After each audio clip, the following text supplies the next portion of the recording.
Hello, my fellow movie fans, and welcome to another show of Feast of Films Theatre. Today starring Matthew Black and Ethan R. Hill. There, that's the intro. Oh, yeah. Classic. Classic. What's going on, my fellow movie fans? Welcome to another episode number 11 of A Feast of Films. I'm Matt Black, and with me, as always, is... Ethan R. Hill. What's going on, buddy? Had a decent week, not too bad at all. Exciting times. I recovered from watching Attack of the Clones, so that was good. Oh, good. Oh, good. I almost forgot it existed again, which was great. I was concerned about you. I thought about you a lot this last week, and I was like, man, I hope Ethan's doing okay.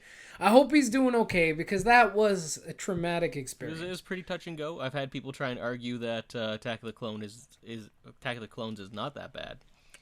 But yeah, they're wrong, and well, those people are wrong. Yeah, absolutely. It was not even subjectively, like objectively, like it is 100% agreed that they are wrong. Like I feel like we've reached the best part of Star Wars. We've gotten over the worst part, and we're getting into the best.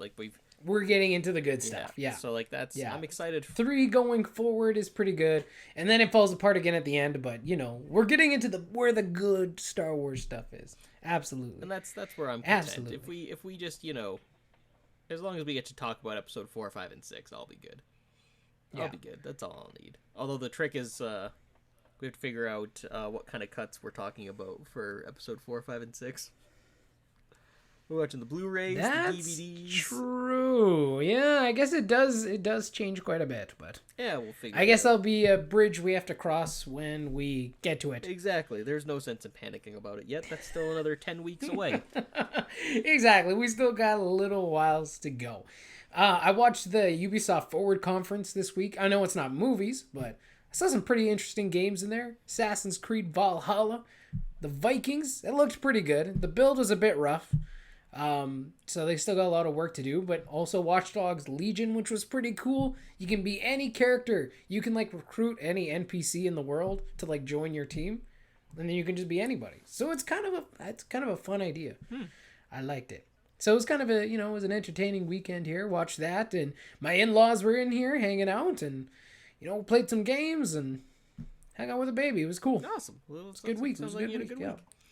Yeah, it was a good week, man. Ready to talk talk some more about movies finally? I am ready. I'm ready to talk about some more movies. You guys don't know this, but we did take a week off because we split our Star Wars 1 into 2 episodes because it was just a little long for one.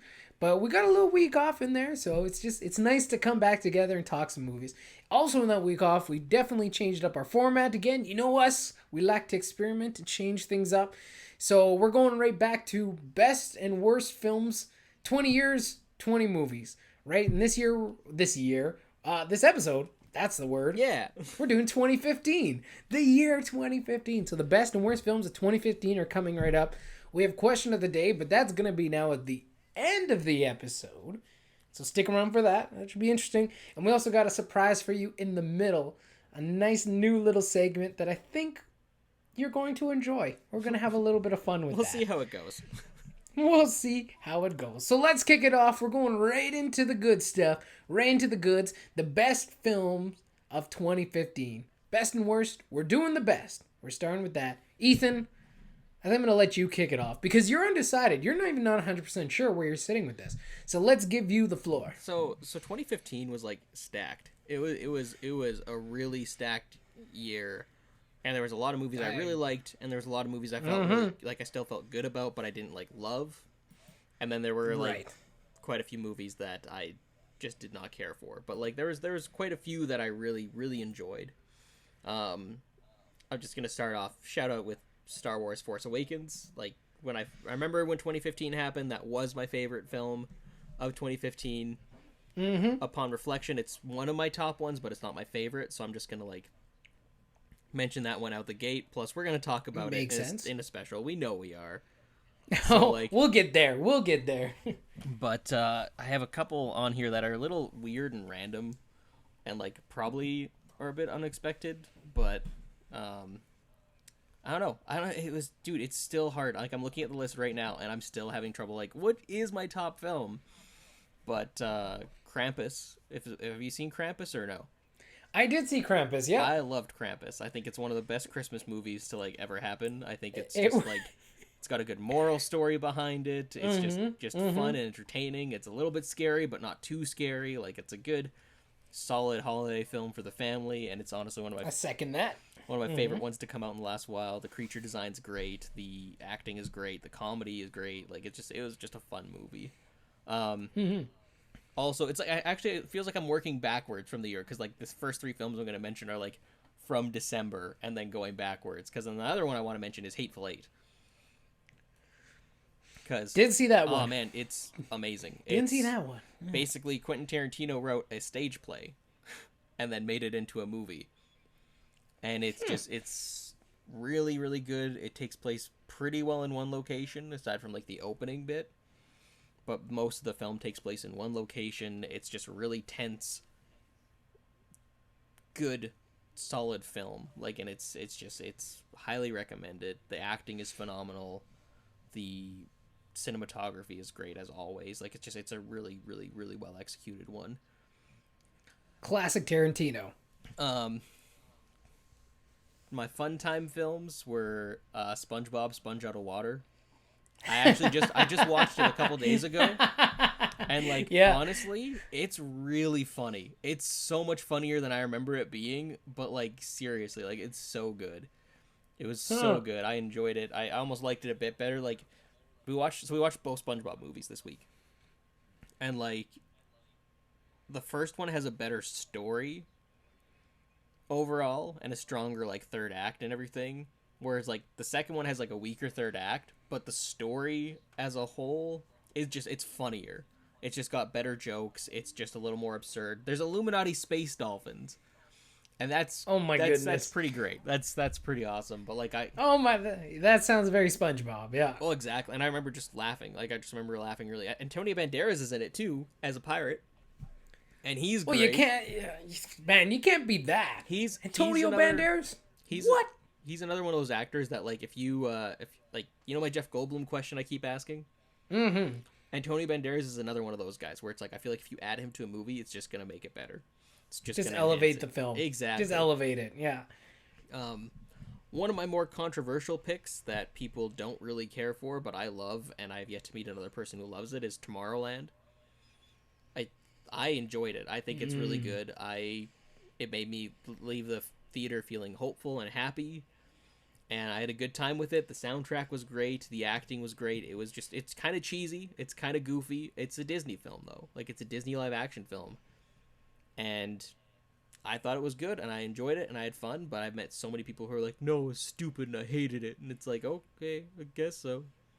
But I liked it, because I knew what I was getting into when I saw it. Like, it's not going to be a masterpiece. It isn't a masterpiece, but it's one that just, like, I think it has a good message behind it, and I think it, you know. It worked for you. Exactly, and it made me feel warm and fuzzy, and that's the important part.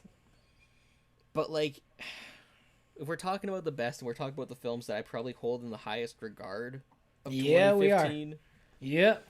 It's got to go to either Spotlight or Straight Outta Compton. Oh. And they're two very, very, very different films. But, like, so Spotlight is about... Very different. I want to say it's... I'm trying to remember, because I've seen Spotlight... This is how kind of random this pick is, but, like, Spotlight I've only seen once. But it's such a good movie. Like, it's so good. I highly recommend it. But I think it's all about the newspaper that broke the Catholic Church pedophilia scandal. Right, yeah. And it's just...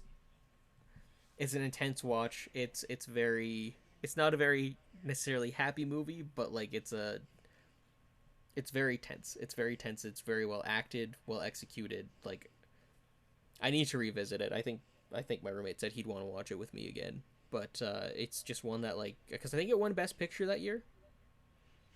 I think so. And I will Google it.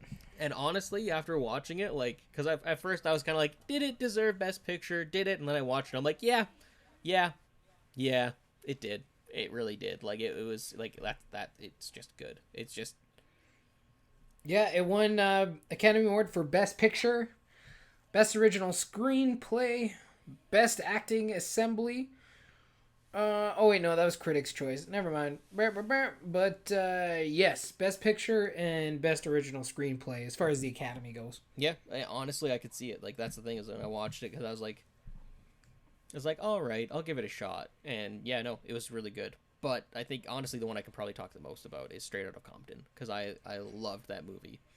I liked it so much that I watched the theatrical cut and director's cut in the same night, back to back. Right back to Like back. it's, I know they, Nice. I know they technically embellish and technically water down some of the things that happened to the guys and like some of the things the guys did, but overall, I think it was a really effective movie, and it kind of opened my eyes to an entire genre of music, but just also the entire like the culture that they grew up in and what they had to deal with on a daily basis and what that music was actually about. Yeah. Right, and it kind of opened my eyes to that, and it's again like I feel like I've said this about like everyone, but it's like the acting is super good, the story is super good. It's a good journey to watch, and it's not an easy watch necessarily. There's some pretty difficult scenes to get through, and it's the same thing with Spotlight. But like, I think for me at least, those two films are the most worthwhile, and I think that's kind of like looking at looking at my picks for 2015, and even looking at the ones that I omitted, because there's other ones I liked too that didn't quite make this list, like Fury Road and Jurassic World, and a couple other ones too that I enjoyed, but they're big blockbusters and they're ones that didn't really like leave me with anything. Like they didn't really like Ant-Man. I think was 2015 as well, and I like Ant-Man a lot. I love that movie, but like it still just didn't it didn't hit me in the same way that some of these other ones that I mentioned did. And specifically Straight Outta Compton and Spotlight. Like those are just two. Anyone I've talked to, I can immediately like. The other films, it's all kind of like, oh well, you might not like it because Hateful Eight's a long movie. People might not like it. Star Wars is Star Wars. Krampus, I can see people not liking it. And it's a holiday film. And then like Tomorrowland, yeah. Tomorrowland and SpongeBob are both like they're more kid-friendly movies, right? So not everyone's gonna drive with that. But like Straight Outta Compton and Spotlight are two that like I just recommend to anybody because they're not easy to watch, but they're really good, and I think they're really important films. And I think specifically, I think Straight Outta Compton kind of got written off as just being a rap movie, and it's so much more than that. And I do think that it's because I remember there was a bit of a controversy around the lack of nominations for it in the Oscars, and I do kind of agree with that because I think it's one that should have been nominated for quite a few Oscars, and like because that's. Again, I think it's the problem though. I think is it's a topic that a lot of people are still uncomfortable talking about, but I think it's a worthwhile thing to look into. I think it's again watching these men's journey. Like again, there's things that they did leave out, and it's like because for me, it's as soon as I get interested in something, I put more research into it. So of course, like I looked into like the things that didn't make it into the movie, and I also looked into and I started listening to their music. I started listening to them as the group NWA, but then also as their individual artists as well, and I kind of started to educate myself that way. And like when you really listen to what they're singing, or not even singing about, but rapping about, like it's about what they were dealing with. It's about the lifestyle that they had to live because of where they were born and the situation that they were in. It wasn't when you look at the original, like the origin of gangster music, it wasn't necessarily coming out being like, look at how cool and great we are. It was more of like, I think specifically with Ice Cube, he said that, where it's like, it's more or less commentating on like, hey, this is just our reality. That's why we rap about it, because this is what we know, because this is the life we've had to live. Exactly. Yeah. And that's, I don't know. I think it's important. I think that's an important one to watch, but I also think, as I said, Spotlight is another one that I think people should watch too, because it's another important thing that people don't want to talk about is the pedophilia that happens within the Catholic Church. I think that's something that people need to talk about more, and I think knowing how it was uncovered and how it was actually like brought to light or put in the spotlight as the movie. Yeah, as the movie is titled. But I think it's an important. I think these are two important movies, and I think that's, to me, why they're my top two. Is because I think they're important, and if any of you have seen them or haven't seen them, I'd like to hear thoughts on them, or I'd like to, hopefully you guys go out and watch them, because I think don't expect a happy watch, but at the same time expect a worthwhile one, and that's how I feel about them, at least, because again, the other ones are fun, but yeah, maybe I could have prepared better for this, but at the same time, I don't know. I'm sitting back in my smiley place again. This is what happens when you are top. This is what happens when you do our top list. Classic Ethan. I just think about it, and it's I can't actually express how I feel because I just think I feel good. I think you summed it up in a good way too, right? Like when you said they're not necessarily a fun watch, but they're something important to watch, right? Or they're more of an impactful watch. No, I was listening through your choices. So I haven't seen Tomorrowland. So I can't really talk about that too much. Other than I did see the commercials and the trailers, and they did nothing for me. I don't even have an interest in watching it. Even though if you say it's good, I'm still like, Ethan, I don't know. I'm not really buying what you're selling here right now, man. I'm not really buying drinking the punch. I don't know. What's the term? Maybe that's the term. I don't know. Drinking the Kool-Aid? So drinking the Kool-Aid. Yeah. Your Tomorrowland Kool-Aid. I'm definitely not really I don't know. I have no interest in watching that movie. I didn't know there was 2 SpongeBob movies. Yeah, man. 2004 and 2015. I always thought there was only just the one. Are you talking about Sponge Out of Water? Yeah, Sponge Out of Water. That was 2015, right? Yeah, that's the one where they become superheroes at the end, and that's all they advertised. But that's the last 20 minutes. It's the last 20 minutes of the movie, and everything leading up to that is amazing.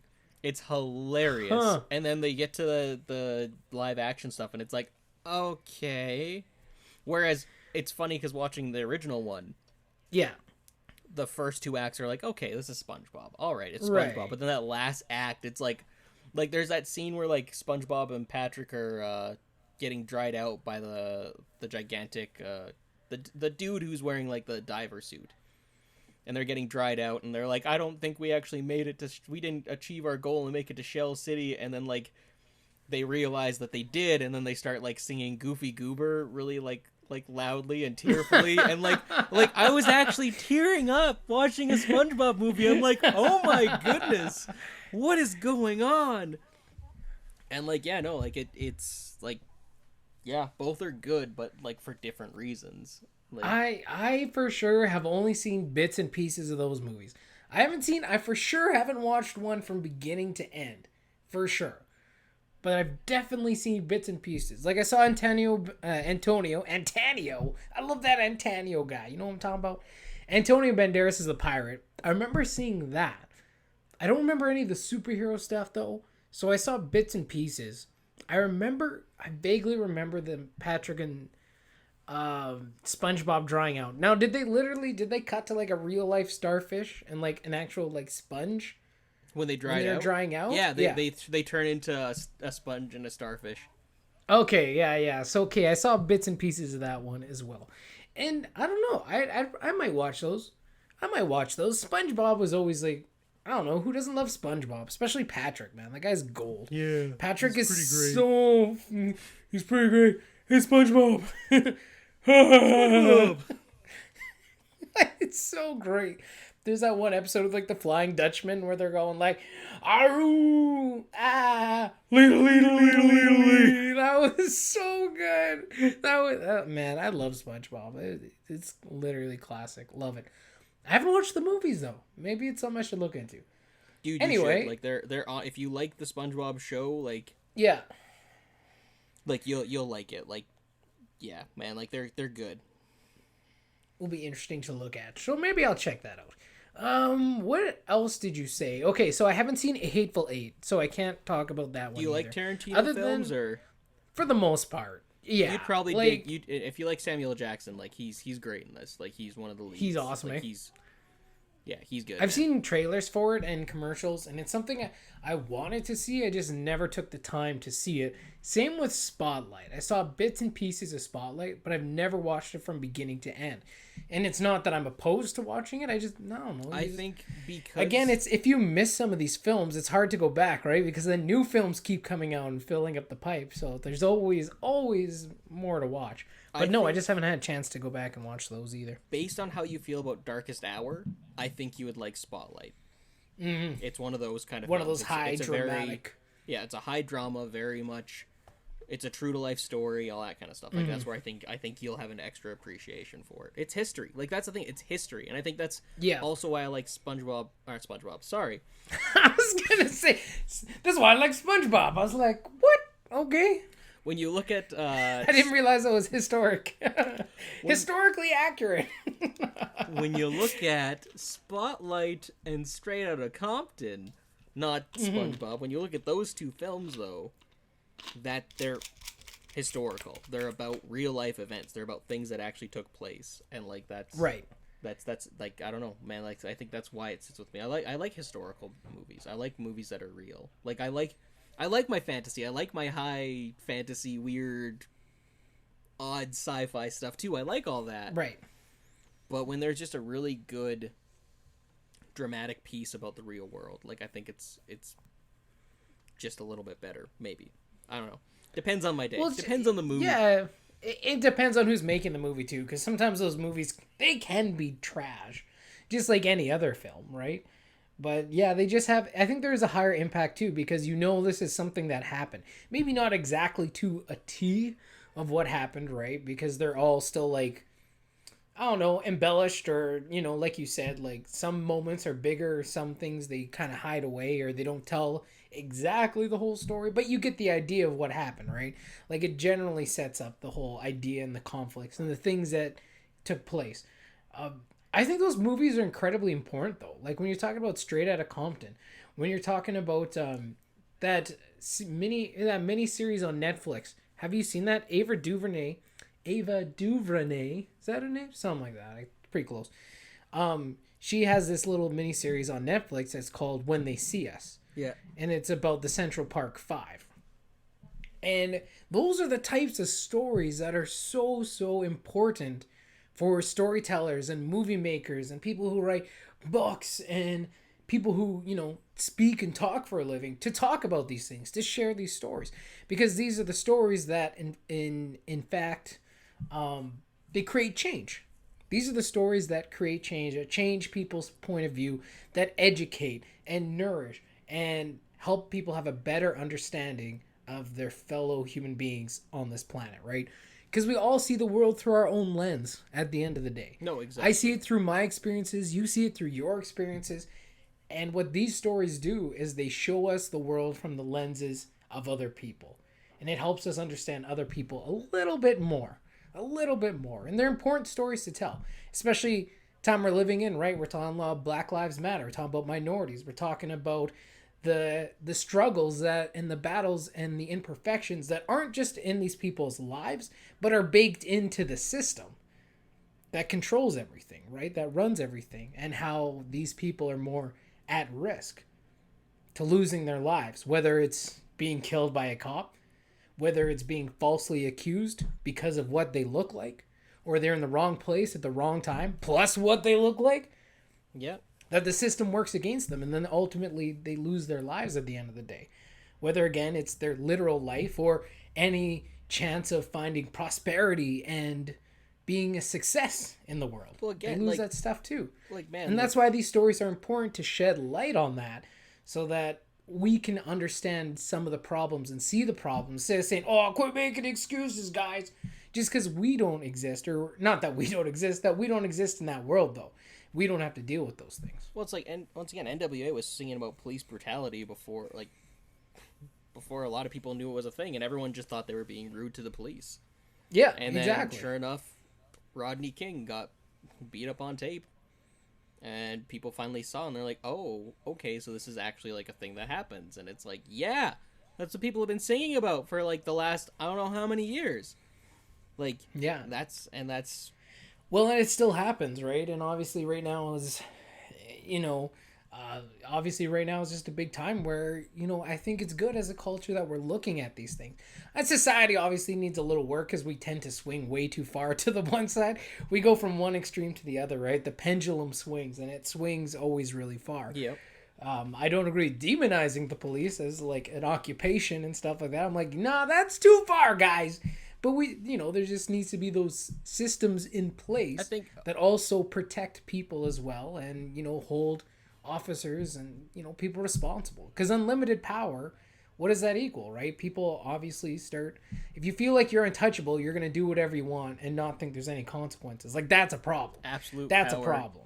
Absolute power corrupts absolutely. Corrupts absolutely. And like, Yeah. to me, I think it's the idea of, again, like, really, the training should be way longer. The training to be a police officer should be way longer than what it is. And that's just my opinion. And that's, you know, part of it too, right? And so anyway, like, not to get like off onto a whole different tangent or anything, but to bring it back again to the main point, that's why these stories are important. Because it can change our views. It can show us new things, educate us. Where we're ignorant, we can learn something. well, again, like, And, you know, these stories change a world. I like to say, you know, it's part of, you know, the channel I'm working on. It's a lot about storytelling and stuff like that. And this is, you know, this idea is one of the videos that will be coming on there. Like, sometimes stories can change the world, like, completely. But other times, you know, you change a world with your story. And that's just as impactful. If you can change one person's view because of your story, like, that is the power of storytelling right there. That's impactful. well, for me, genuinely, my take on rap and hip hop, like, I grew up listening to like new metal and stuff like that, and that had influences of rap. But like, listening to like actual like rap, I was very against it growing up. I was like, no, it's stupid music, because I didn't connect it. I thought it was just all about sex and violence and drugs and all this kind of stuff. And then like, Straight Outta Compton changed that opinion. It changed that perspective. That mixed with, there's a Netflix series called Hip Hop Evolution, and I recommend people watch that too, because that goes through the entire history of hip hop, from its very, very beginning origins of just DJs and breakdancing and all that kind of stuff, all the way up to even like to modern rap. And it's such a fascinating look at, again, that culture and that specific history of that genre of music that really gets dismissed and like written off as it's just dumb rap. And it's like, no, it's not. It's the same thing. It's how I feel about metal music too. I feel like a lot of people like really write off metal as well. Right. But again, like, they're but here's the thing, you're not getting oppressed for the metal that you listen to. Like, that's that's the truth, unfortunately. Yeah. Like, it's Yeah. like arguably metal is a more hated genre of music than rap is, because everyone just hears it as noise. Yeah. But again, there's a specific that. judgment and unfortunate negative connotation with rap that people just associate, and that once again ties though into racism and all that kind of stuff. And I really think that more people need to educate themselves, and I think that's the most important thing. And that's why, again, those two movies that I mentioned, they're very educational, and like, it's what people need to like actually learn things, and don't be afraid to learn, and don't be afraid to change your opinions and your point of views, because that's shows growth as a person and character and stuff. Words are failing me now. Yeah.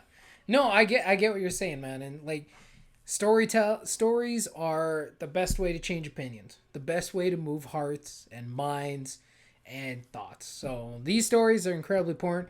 If you guys get a chance to watch these, watch them. I gotta watch Spotlight. I'm going against you on Tomorrowland, though, even though I've never seen it. I'm still like, Tomorrowland. Definitely not the best.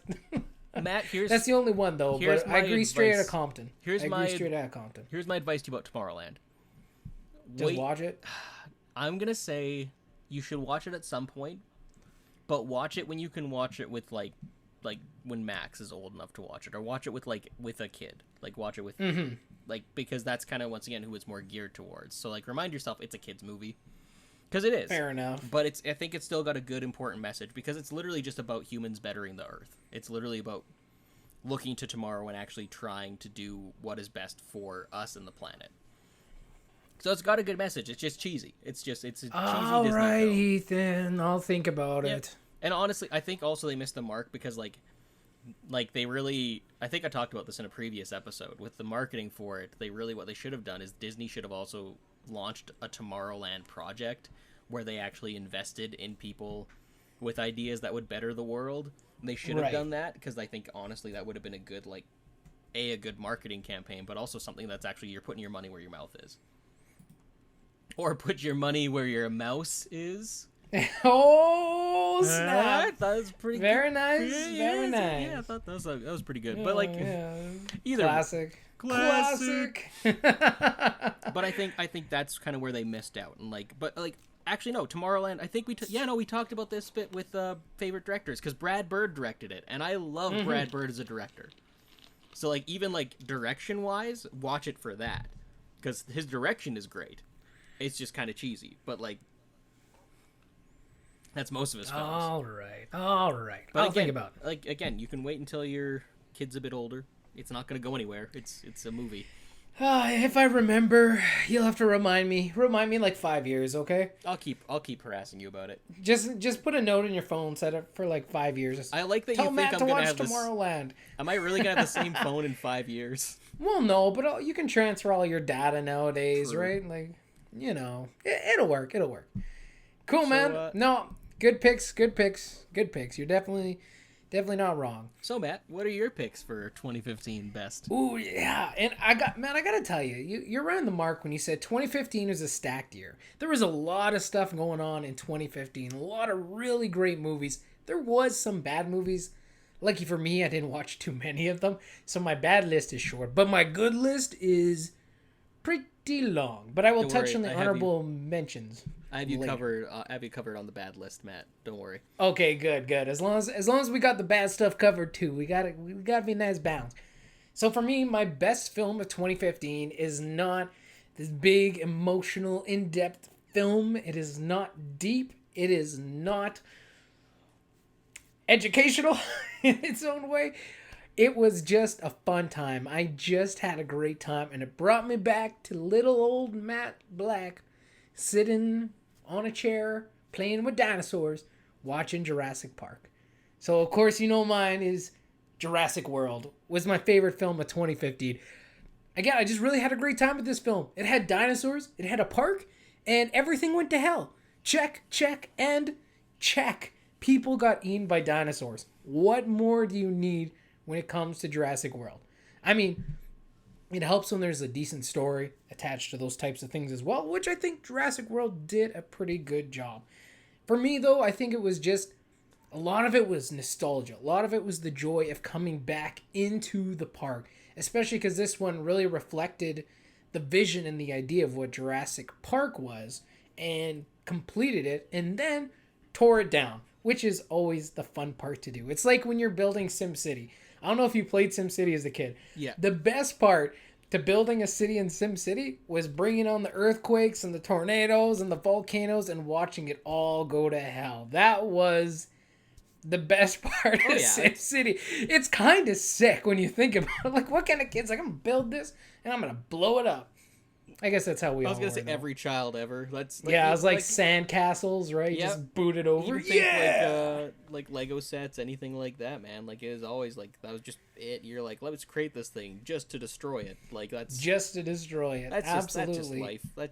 That's just life that was in general. But I think that's the as long as it's again to fictional things or to fictional characters, that's kind of the that's not real life. That's kind of the beauty of being a kid, though, is you want to know what things are gonna how things work. You want to know how they how you can build them up, but then how you can destroy them too. And I think how to take them down. Yeah, exactly. It's well, how many did you ever growing up? Did you ever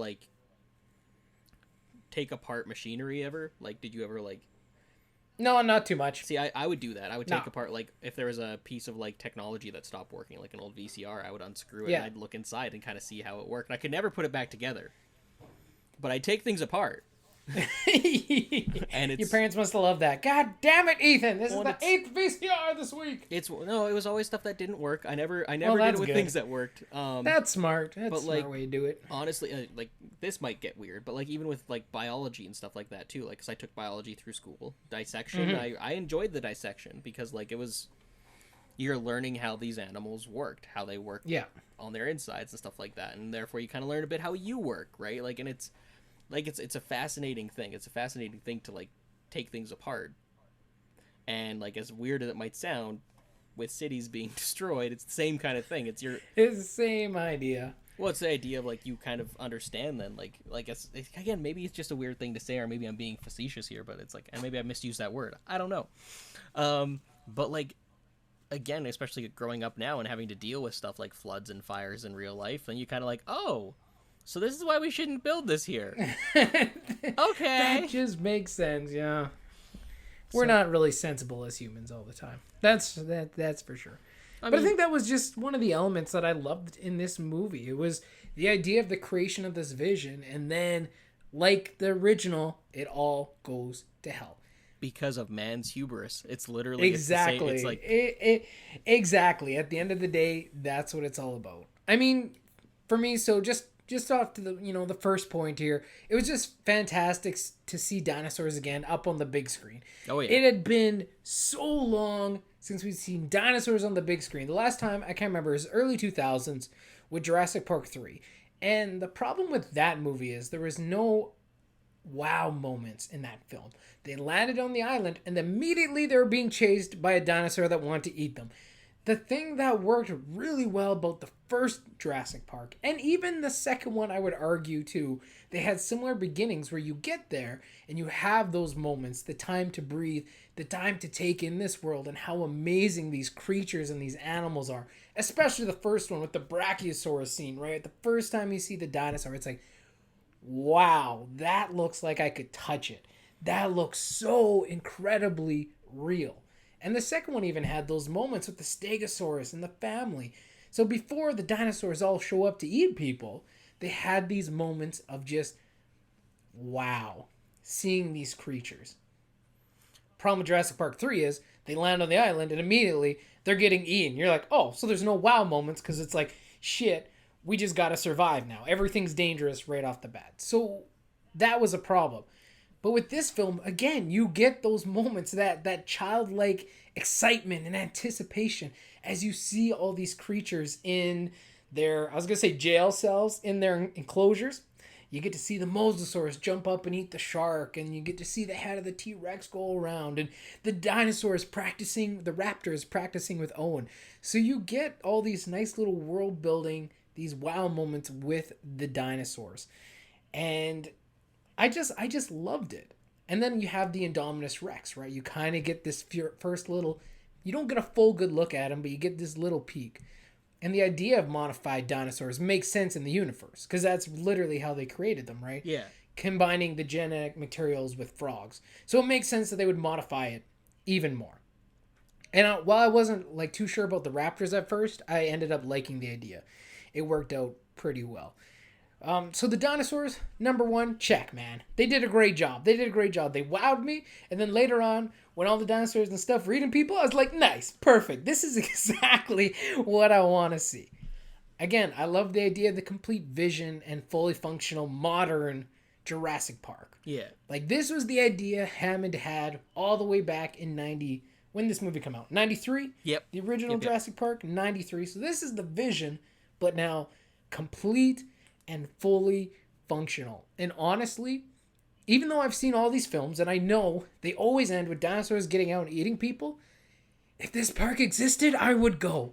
I would be there in a split second. I'd be like, dude, this is the first day it's opening. Nothing's been tested. Perfect. I'm in, man. Let's go. Like, you're braver than me. I would not. I'd be very content being like, you know what? I'm gonna wait because I've seen these movies. I know what's gonna happen. And you know what? Like, it's just, man, I've loved dinosaurs since I was a little kid. Like, that was my thing. My brother loved cars. I loved dinosaurs. My brother would line up his cars. My dinosaurs would come over and wreck shop. That's how it worked in our house.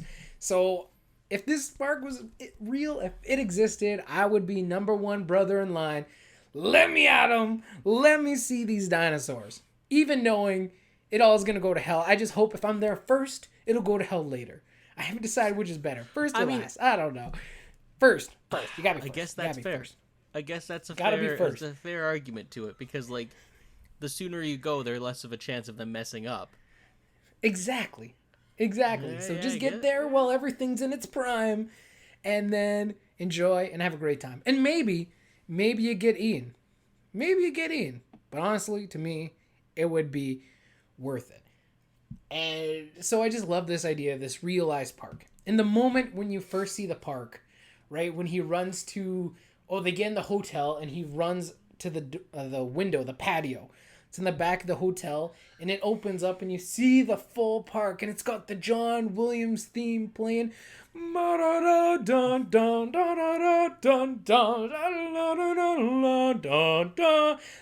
that was so awesome. That was so awesome. It's I'm literally classic, man. smiling like an idiot right now. I'm pulling an Ethan. Just thinking about it. It got me hyped. And sitting in the theater, it totally brought me back to the original movie. Oh, yeah. The original wow, the original wonder of it all.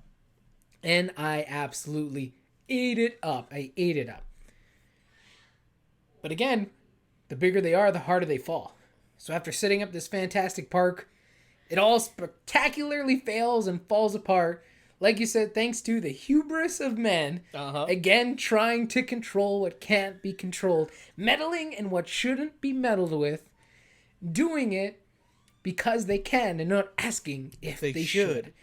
A lot of the ideas from the original Jurassic Park, right, come back into play in this film, and that was awesome.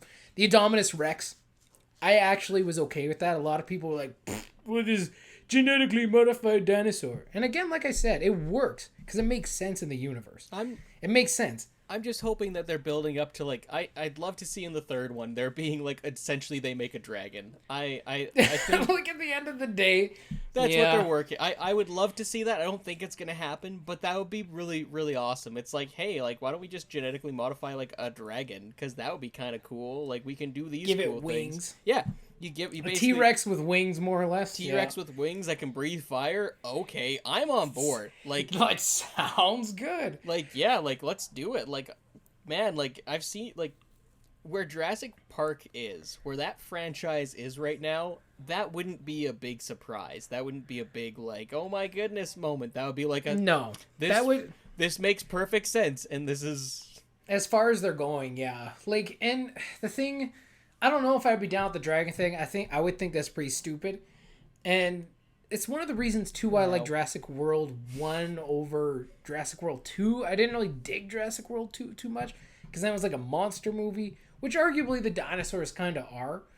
But at the end of the day, the first one for me, it still had verisimilitude. Like, it had believability. In another word, right? Like, you could believe this modified dinosaur existed, and it had the abilities and the skills that it had because they were born out of nature. And it made sense. You make a fire-breathing dragon, okay, now I'm like, okay, homies, it's a little too far to be believable for me. Like, that's my thing. But I don't know if they're doing that in the third one. That's just our guesstimate. Maybe there's a fire-breathing dragon. We wouldn't be surprised. Yep. But I did like the Indominus Rex. Like, it was great. It was a really smart animal. You had the combination between T-Rex, Velociraptor, and all those other animals, the cuttlefish, and the cloaking, not cloaking, but... Yeah, but what's it called? The chameleon stuff. Dude, yeah. Cuttlefish are terrifying. Like, have you ever watched videos on cuttlefish? I have, yeah. They're terrifying. Like, I had a dream 3 nights ago, I think, where my family was eating shrimp, and, like, it's gonna sound weird, not make any sense, but it's a dream. My mom had lost her shrimp. Yeah. And I found it in a bed, and it was alive, and there were other shrimp inside of it, and I tried to get it, but then no, and I think my hand mimicked the movement, because that's how I woke up. Like, it, scurried around the bed, came up behind me, and, attached to the back of my head, and, did one of those. And, that's how I woke up.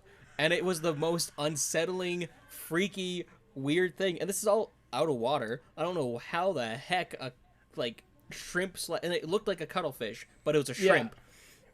But it was a cuttlefish, and I don't know how this worked, and I get my skin is crawling just thinking about it, man. But dreams are weird, man. No, dreams are weird. They're not as weird as cuttlefish are, man.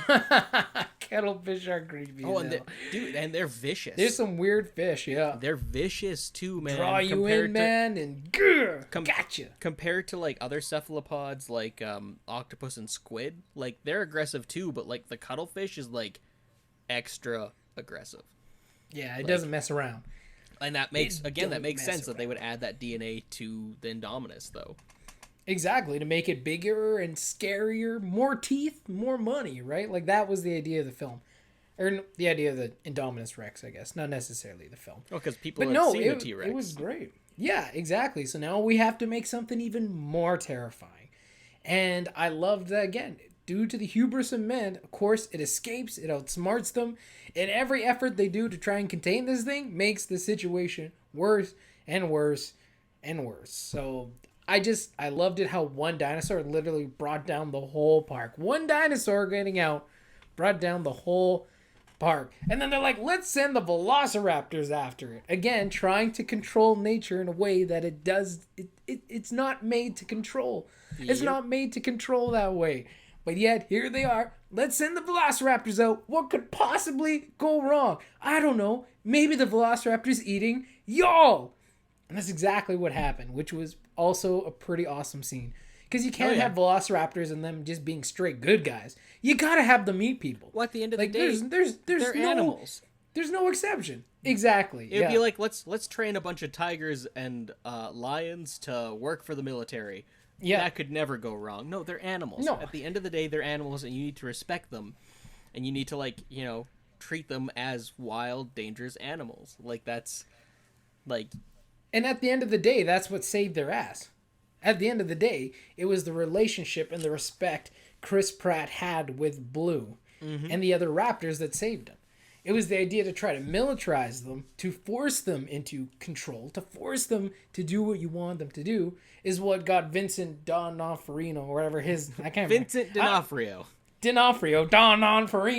It's like that drink, Pelgalorino. That I don't know, but I know it's Vincent. Pelgalorino or whatever, yeah. Vincent D'Onofrio. D'Onofrio, yeah. He's great. Actually, he that at that time too, he was just having a real big moment, because he's in Jurassic World. He was in Daredevil as Kingpin. He was having a moment that year. Dude, he's at least in honestly that time frame. He's a great actor, though. He's phenomenal. Like, even if you want to look back at like Men in Black, because he plays the alien Edgar. Yeah, and he's great. Yeah. Like, the dude has so much range. Like, it's amazing. He's great. I think he directed a film recently too that I wanted to watch, and I want to say it's a Western. Oh, okay. And it's yeah, he was really having a moment at that time. But that's what ended up getting him Ian, right? Because he didn't have respect for these creatures. He just wanted to control these creatures. And that's what got Ian, but it was the respect that Chris Pratt had and the relationship that he had with the raptors that ultimately saved their lives. And at the end of the day, it wasn't humans that took down the Indominus, it was the dinosaurs, which was, again, very thematic to the Jurassic Park series. Oh, yeah. As a whole. Right? You go back to the original. The raptors were clearly the villains of the film. The T-Rex at the end of the day came in and saved them. Not knowingly. It was like, I'm here to hunt some raptors. And it just happened to rescue them. But I think it's very similar in this way. To me, the thing I liked about it was it kind of was a bit of a middle finger to Jurassic Park 3. I have a whole rant about Jurassic Park that I can get into when we're to the back and forth Another part. But like yeah. But specifically, I think the whole idea of like the T-Rex coming out and saving the day was again establishing what made Jurassic Park special, because in Jurassic Park 3 they're like, well, we got to make something bigger and badder than the T-Rex, and so like right away you had the Spinosaurus killing the Tyrannosaurus. You had right away, right off the bat. Whereas this one just reestablished the badassery of the T-Rex again, and it's the same T-Rex from the original. Like that's which the is idea, just right? even better. Is even better. That Rexy, she's a hero. She's a hero at the end of the day. And roar. You know what? Oh man, money. I love it.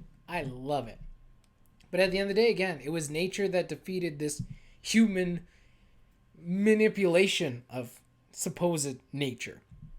It was the dinosaurs that took it down, which was awesome. Again, very thematic into the actual Jurassic Park series. The characters themselves, I thought they were all right. The human characters, Chris Pratt, Bryce Dallas Howard, the kids, they were okay. Nowhere near as iconic as the originals. Alan Grant, Ian Malcolm. I can't remember the lady's name. The character. I remember Laura Dern's the actor. Laura Dern's the actor, Ellie, yeah. Ellie is her first name. name. Ellie Sattler. Thank Sattler. Yeah. Okay, now that you say it, yeah.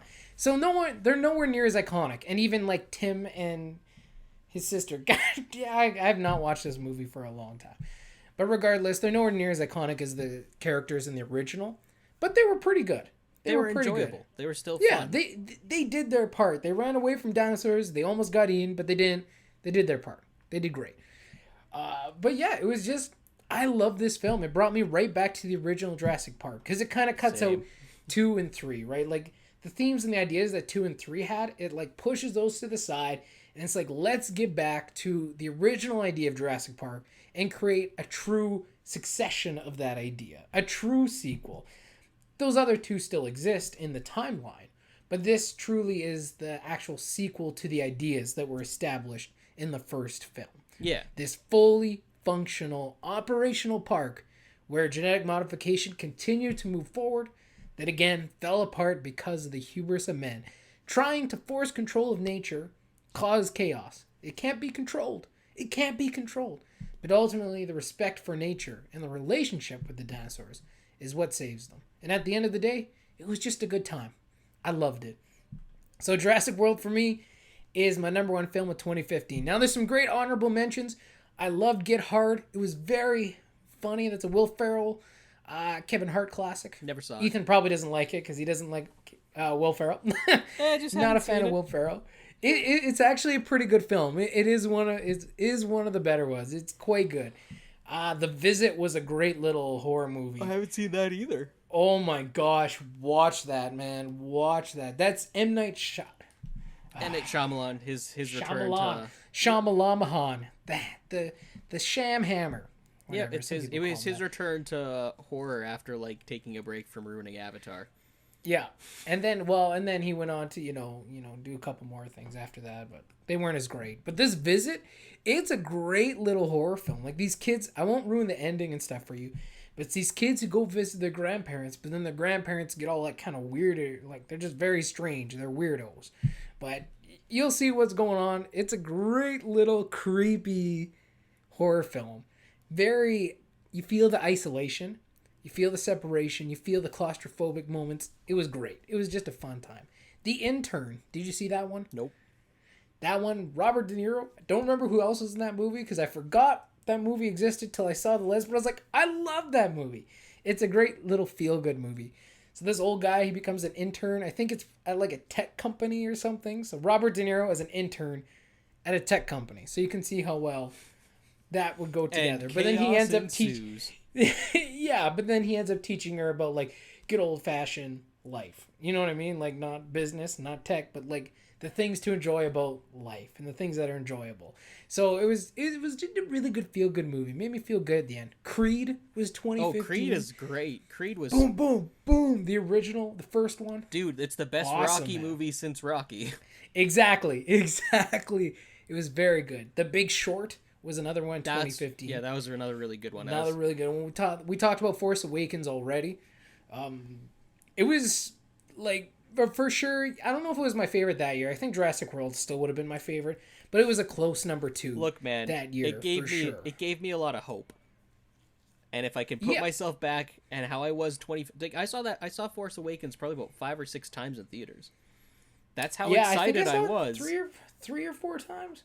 That's how excited I was. I saw it a few times, yeah. And then Rogue One happened, and then Last Jedi happened, and then Rise of Skywalker happened, and I was just kind of like, okay. Well, and then Solo was in there too. I didn't see Solo in theaters. I waited and saw that one streaming. Like it was like that. Well, I saw it streaming too, but it was still also in there. But that's how much though. Like Force Awakens had like my hopes like way up, and then every film subsequently just like body slam me into the ground. Just like it was landslide, downward trajectory. Yeah, man. Like that's trajectory. if every Star Wars film to me was the same, like every Star Wars film that came out was the same quality that Force Awakens was, I would have like it would have been great. But Yeah. unfortunately, that's not how life works. And now when I watch it, I'm never gonna feel the same way. Like that's the problem. Like I still am. for because, me, Rise of Skywalker totally just like killed any care that I have about the other two now. Like that's how bad that movie was for me. Like I don't care where these characters are going because I know it ends up being nowhere important. So like, I'll admit, yeah. anytime I watch Force Awakens now, I'm still like, I can't wait for the other sequels to come out. You're just like, oh wait though. Nope. That's where the thought stops, and then I get busy doing other things. Yeah. Anyway, that's Force Awakens. The Revenant also came out, got Leo his Oscar. Finally, after so many years and so many movies, Leo finally got his Oscar. We're gonna fight about this. For The Revenant. And okay, so you didn't like that film, but we're gonna fight about that. We'll talk about that in a sec, but I quite enjoyed it. We had two pretty solid Marvel movies, Ant-Man, Age of Ultron. Furious 7 came out, which was, Paul Walker's last film just after he died, so it was just real emotional, and that's probably what ultimately raises the bar for that film. Because I think in general it's not the best Fast film, but the guy, it's his last film, man. He did. Like, it was still pretty good, though. And then, of course, Straight Outta Compton. No brainer, man. No brainer. Like, so those, man, so Jurassic good. World is my number one. Those are my honorable mentions. Those are my best films of 2015. So with my feelings on Jurassic World, I really enjoyed that film. I know a lot of people out there don't. There's a lot of people I know who just hate it. But to me, I agree with you. I agree that it totally picks up the tone of the first one, and it's my second favorite Jurassic Park film. Mm-hmm. Right after the original, right? Yep, the original hands down, is easy, number one. Yeah. Then it would be probably it goes. This is tricky because I haven't actually thought about this before, but it would be like Jurassic Park, then Jurassic World, then I think Lost World, then Jurassic World 2, and then Jurassic Park 3. That's where I'm sitting, yeah. 3 was easily the worst. But at the same time, I'll kind of defend 3 for a second here. With what you were saying before about how there wasn't a wow factor, by the time we got to 3, we really didn't need there to be a wow factor. In the story that they were telling, there didn't need to be one because they were on a rescue mission. They were on, that specific mission was like an actual rescue mission because it was a kid who was lost, whereas in the second one it was a rescue mission. Yeah, it was kind of a rescue mission. She didn't need to be rescued. Fair enough, yeah. Until the other company showed up and messed everything up. She didn't need to be rescued. Whereas this one, no, this kid needed to be rescued. Kid. Fair enough, yeah. But overall, I still enjoy them all. And for me, at the end of the day, that first Jurassic Park film is always untouchable. Anyone who's saying they want to have I want to have the same level of quality in a movie as Jurassic Park, it's never going to happen. Especially with where the franchise has developed to. At the end of the day, if there are dinosaurs and they're eating people and it's a large budget, I'm good. I'm not looking for anything more. Yeah. I don't need anything else. I don't need a great story. I just need people to get ate by dinosaurs, and that's my take on it. And that's where I enjoyed. Honestly, I get uncomfortable with it. Where I really enjoyed just some of the kills in this one. Mm-hmm. When I say enjoyed, I don't mean it was so good, but it was oh yeah. What happened to that the poor assistant who was just watching those kids, and then she gets. Oh yeah, picked up by the flying dinosaurs and then dropped into the mosasaur's mouth. And then the dinosaur picks her back up and the mosasaurus eats both of them. Man, I was so uncomfortable. I was so uncomfortable, but also it was so good. You feel bad for her because it's she was kind of the worst, but she wasn't the worst at her job. Well, she was pretty bad at her job. She was spending all her time on her phone, not watching the kids. But that doesn't mean you deserve to get eaten by dinosaurs. I feel like every Jurassic Park movie needs to have a death that's uncomfortable. Yeah. And honestly though, I can't really think of one that in the first one where I was that was an unjust death, because anyone who died I was Yeah, and you didn't see Samuel L. Jackson die. You just saw his hand later. Yeah, but the Raptors. In Jurassic Park 2, like in Lost World, when that one guy gets eaten and like ripped in half by the two T-Rexes. Oh yeah, that guy totally deserved not to die. I know, he was just a good guy, and then he was just trying to help them, and he's like, no, and then he got tag teamed, man. Jurassic Park 3, when the guy gets used as bait by the Raptors, like that. Yeah, one and then they like hook him. Yep. And then Jurassic. Yeah. I can't remember. I've only seen Jurassic World 2. No, only once. But I still. Yeah, me too. I didn't really care for that one. So the reason I liked it is like, so the first one's a really good like action adventure kind of dinosaur movie. Mm-hmm. The second one was a really, really good horror movie. Like. Yeah, the second half of it. Like the way was very horror, even how it opened, dude. Like the opening scene had me on edge right out the gate.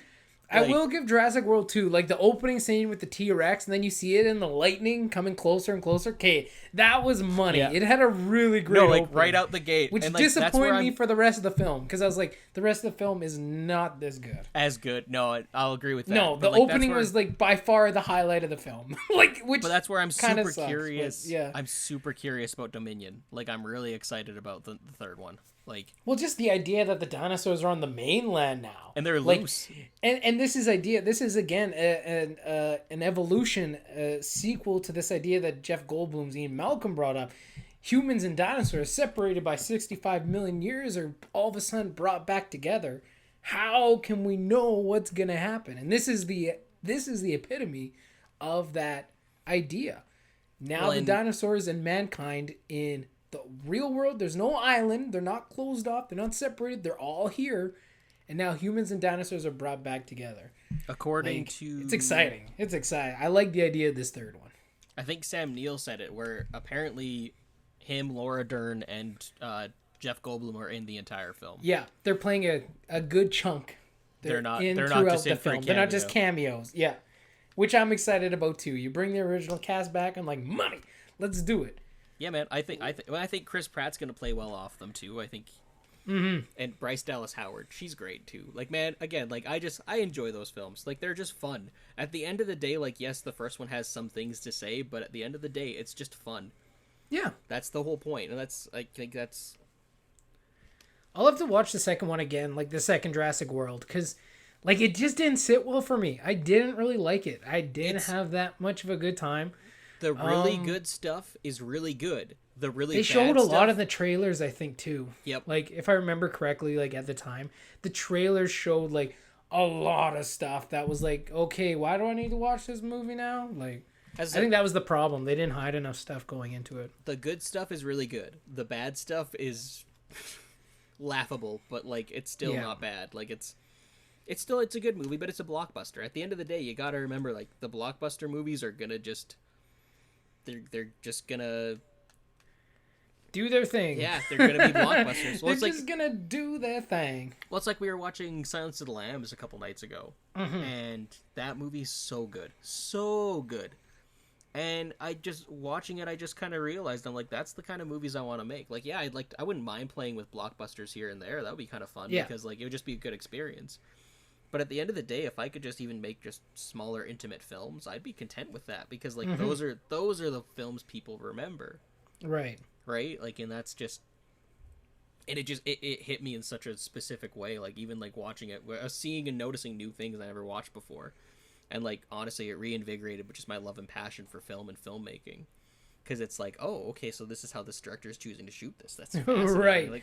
right. Like, man, like it's there's a whole thing. Like, I don't want to ruin it, because like I feel like it might ruin it for some people, but like in Silence of the Lambs, I never noticed before, but like pretty well almost all the characters at one point or another are looking directly in the camera, like they're talking to the audience while they're talking to other characters, and it's entrancing and engaging, but also like uncomfortable, like, and it works so well, and it's just like, man, like, yeah, go back and watch Silence of the Lambs. Like, it's so good. It is a classic. There's a reason it's a classic. Yeah. Creepy as hell. I agree with you, Jurassic World. I don't think, like, again, it's not my favorite, though, but it's still one that I enjoyed. Did you see Mad Max Fury Road or no? No, I didn't see that. I'd recommend it. I know people, like, there are a lot of people who, like love it, like think it's the best film in the world. I'm of the camp of like, and there are other people I know who like hate it. I'm of the camp of like it's good, but it's not like that good where everyone's like it's the best. Oh my goodness. Yeah. No, it's, like that it's overhyped. It's a fun film, and like it's the film that I got to reach my peak of. Oh hey, it's that guy by recognizing people. Oh yeah. Oh yeah, that guy. I think did I mention this before? Maybe I don't think so. Maybe I mentioned. So Mad Max Fury Road's coming out. And my roommate is like, oh man, you've never seen a Mad Max film? I gotta show you Mad Max movies. And like, I'd seen the trailer for Mad Max, or for Fury Road. And so he sits me down and he showed me the first one. And the bad guy dies at the end and has this like close up on his eyes and like this weird effect thing. And I'm like, oh my goodness, that's the same guy who's playing the bad guy in this new one. And my roommate's like, no, he's not. I'm like, yeah, that's totally the same guy. And, like, it's literally just a shot of just the eyes. That's what I'm going off of. Yeah. And he's like, no, it's not. You're stupid. And we look it up, and it's the same actor. It's the same dude, yeah. Just from the eyes, I recognized him, and I'm like, hey! And then my roommate got mad at me because he's like, oh, I didn't notice, and it was stupid. That's awesome. But, yeah, no, I recommend checking it out. I think you'd like it. It's at the worst case scenario, you're in for a fun action movie. Best case scenario, you walk away with another piece of media that you really like. But no, I'd say honestly, for the type of movies you'd like, I think you would enjoy it. And you don't need to see the other Mad Maxes in order to get anything from it. Like it's a very, it works as a standalone piece. But if you do watch the other ones, like honestly, you only need to see the first one and Road Warrior, because Beyond Thunderdome, I've seen it once and I don't remember 95% of it. Fair enough. But basically it's Road Warrior with a budget, so you don't even need to watch that one, but like with the budget, I think ain't that how it goes. I think you'd like it, and I think you would appreciate it. They even released a black and white version of it too. I saw that, yeah. And it's actually, I remember when that was a big thing, yeah.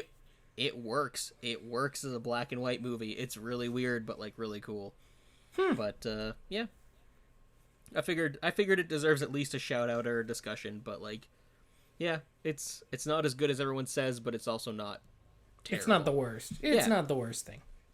And who knows? Maybe you'll watch it and you'll like it more than I do. But maybe I know Prosser does. He gets very upset with me when I say it's not that good, and he's like, "No, it's amazing." And it's like, but he was also waiting for that film for like. Because he was a fan of like the original series. Oh, okay, yeah. So like he's been waiting and waiting for this film for like for most of his life. He's been So, yeah. So that's 2015, everybody. Cool, yeah. No, I think there's some good picks in there. I think there's some movies we agree about, movies we disagree about. What were your thoughts on The Revenant? Because I know you were like. Oh, I can save that for the second half because... oh, okay. Yeah, it's on my list. Oh, okay. Sounds good, man. We'll save it for then. Okay, so those are our favorite movies of 2015. Okay, guys. It's time for Debate Break. That's our new little segment that we're throwing in right in the middle. I'll admit I'm scared. Our show. That's like the, like the... The news, the news, yeah, the news thing, news. Like breaking news. It is Debate Break. So this is where me and Ethan, we both have sides to a debate. We're going to exclaim our points in 3 different rounds, and whoever wins is up in the air. You guys decide. Let us know down in the comment section below. And maybe there's a winner, maybe there's not, maybe it's clear, maybe it's not. We don't know. We're just going to talk about things, have a little quick debate, and they're timed. So each round, 1 minute. So you get 1 minute to make your point, and there is a timer, and that's it. So I'm going to time Ethan. He's going to time me when we make our points. Oh, and boy. We're going to try this out. So it's going to be a fun little time challenge / debate thing, just to break everything up a little bit. So I think it's gonna be fun. We're just gonna have fun with it. It's just for fun. I'm terrified. I'm scared. But like... this should be really interesting. Okay, so today's debate break is the most handsome actor. Who is the most handsome actor? And this one's for the ladies, because me and Ethan, we have no right to talk about who's handsome, who's hot. We don't really know. So this is just our best guess. I'm a fairly open individual to allowing anyone to talk about this stuff. I think I think you can have. Oh, I think we can talk about it, and we will talk about it. I just don't know how close we are to being right. My choice is Mike Myers. Just kidding. It is the serial killer or the comedian? The serial killer, for sure. Under that mask is the most handsome dude ever. Yeah, under the mask, though, not the William Shatner mask. Okay. Okay, so I'm going to get my timer out here. I got mine set up. In Ethan's corner, for most handsome actor, he's going with Dan Stevens. If you don't know who Dan Stevens is, Google it. I had to, and I'm still not sure. No, it's the guy who was the Beast in Beauty and the Beast, the live-action version. Matt, but he doesn't look like the Beast. He looks like the dude at the end. Just the debate isn't the most recognizable actor. The debate isn't the most well-known. It is the most handsome, and that is why I think I'm going to win, because I picked the most handsome actor. Okay, and in my corner, I'm going with tall, dark, and handsome Idris Elba, and he is the most handsome. Is it Idris or Idris? I don't know. I say Idris Elba. I say it could be Idris Elba. I don't Idris. Know. It's Elba. It's that guy. You know him. You love him. He plays great villains. He also plays great good guys. He was in The Office, and if you're in The Office, automatic win. Steve Carell, automatic win. John Krasinski, automatic win. Rainn Wilson, automatic win. I think that's reaching, because like I don't think it's based on who you're in a movie Creed, with. Automatic win. Hey, no. Creed from The Office, not like. Look, if we're counting this, like Dan Stevens was in a movie with Hugh Jackman, therefore automatic win.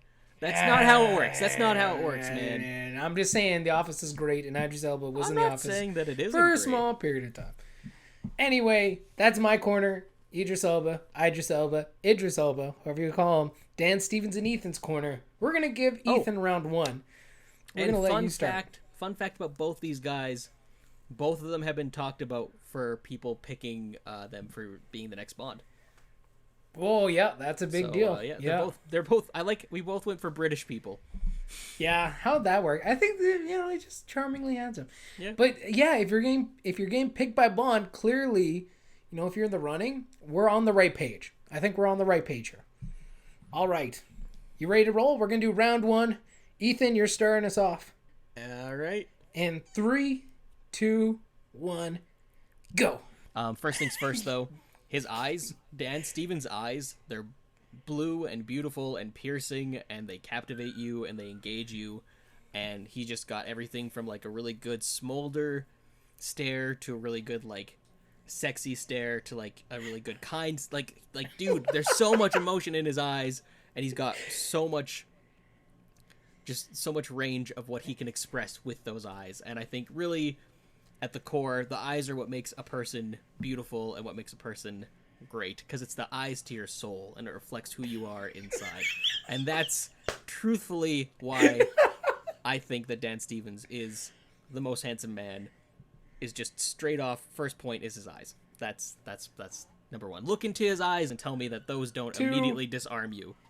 Beep, beep, beep, beep, beep, beep, beep, beep. That's 1 minute. We should maybe drop it at 30 seconds. 1 minute seems to be too much time. No, man. I liked that. I liked that length. That was a good one. Okay, good length. Okay, if 1 minute. Here's the thing. If you go a bit shorter, that's fine. That's fine. You need to shorten it up. Okay, so your point number one is his eyes. Yes. His eyes. Okay. You got your timer ready? Yep. Ready, man? You let me go. Ready? Let me know. Yep. And go. My number one point for why Idris Elba is the most handsome actor around is he is charmingly debonair. We know that handsomeness and looks are not just all about your physical features, but about your confidence, about your swagger. And Idris Elba has a whole ton of it. He is charming. He could just charm your socks off, and only your socks. Trust me, just your socks. But he is incredibly charming. He has a weight to him when he walks, when he strides. He has an incredible presence to him. And I think that's really what makes it. His voice is soft and raspy and smooth, kind of like dark chocolate. And, you know, he's just that kind of guy. He's got an attitude to him, and that's really what makes him handsome. It's not just his looks, but my point number one is his confidence. He is charmingly debonair. And time. Okay, pretty close. Yeah. Not bad. Okay, so my first point is charmingly debonair. I don't even know what the word means. I just throw it in there. It sounds fancy. It means fancy. It sounds fancy. He fancy. Okay, ready for round two? Yep. Okay, here we go. Round two. And go. All right, my second point is he has range. And I don't mean just acting range, which he does have. He has a massive, great acting range. We're talking about looks range as well. Not only can he look handsome, he can look sexy. He can look cute. He can look adorable. He can look hot. This guy's got it all. He's got everything, depending on his beard, depending on if he doesn't have a beard. Everything changes him. Idris Elba looks always the same. Always the exact same. Dan Stevens can transform and look great. Even like at his worst, which is looking like the Beast, which is a bad CG character, he still even shone through that. That is how great and handsome this man is. He's got that range, that dynamic range from... He could be nerdy, too. He can be nerdy, but he's still handsome. And I'd like to see Idris Elba pull that stuff off. And time. Beep, beep, beep, beep, beep, beep. That's round two. Man, I'm starting to get concerned. I'm not going to lie. Those are some great points, man. Those are some great points. Okay, ready for round two? Yep. Ready? Yep. And go.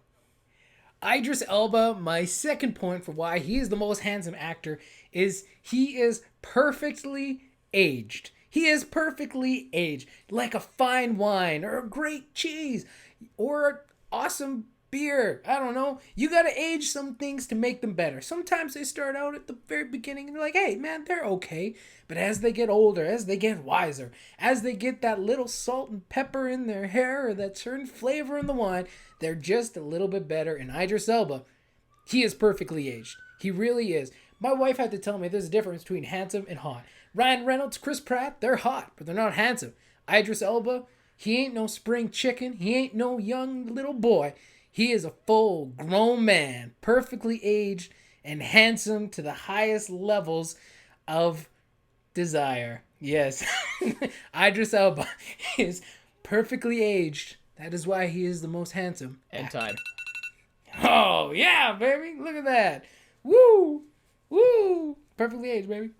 So we got one more round. One more round. And then closing statements? Nah, just one more round, baby. I think we should have closing arguments. I don't have a closing argument. Well, because we have to rebuttal each other at some point. I have some rebuttals for what you've said. One more round. Okay. And then sure, we'll do some closing arguments. Okay. Closing arguments only get 20 seconds though. It's really quick. Yeah, we'll see. We'll see how 30 it goes. seconds. 30 seconds. I'm giving you 30 seconds. Okay, ready for your last round 3? 3, 2, 1, go. All right. I think that Dan Stevens also oozes pure charisma.